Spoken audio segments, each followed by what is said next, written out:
Hi விவோஸ் அனைவருக்கும் வணக்கம். இது என்னன்னு பார்க்குறீங்களா? ஏந்த பயம்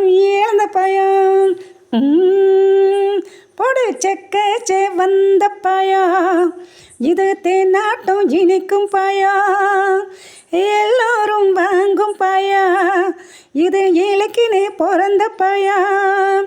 எழுந்த பயம் பழுத்திருந்தா எடுத்து எடுத்து கடிக்கலாம், உழந்து போன பின்னால் ஊற வச்சு துண்ணலாம். 8 ஜடி 7 பைசா, நான் தொட்டு தந்தா 8 பைசா. இப்போ தொடட்டுமா, உன்னை தொட்டுக்க சொல்லி விடட்டுமா? இப்படி தான் எங்கள் தோட்டத்து பக்கத்தில் ஒரு மரத்துக்கடியில் இவ்வளவு பணம் உதிர்ந்து கிடந்துச்சு. நான் இத்தனை நாள் பார்க்கல. இன்றைக்கி தற்சமயத்தில் போய் பார்த்தா இவ்வளோ பணம் உதிர்ந்து கிடக்கு, இன்னும் கிடக்குது. இதுதான் ஒரிஜினலான இழந்த பழம். இந்த இழந்த பழத்தை நைட்டில் ஒரு டம்ளரில் ஒரு 10 வாக்கில் ஊற வச்சு காலையில் எடுத்து பார்த்திங்கன்னா உள்ள சதையெல்லாம் அப்படியே உப்பி போய் சாப்பிட்றதுக்கு ரொம்ப அருமையாக இருக்கும். உடம்புக்கு ரொம்ப ரொம்ப நல்லது. சூட்டுக்கெலாம் ரொம்ப ரொம்ப அருமையான ஒரு இழந்த பழம். நன்றி.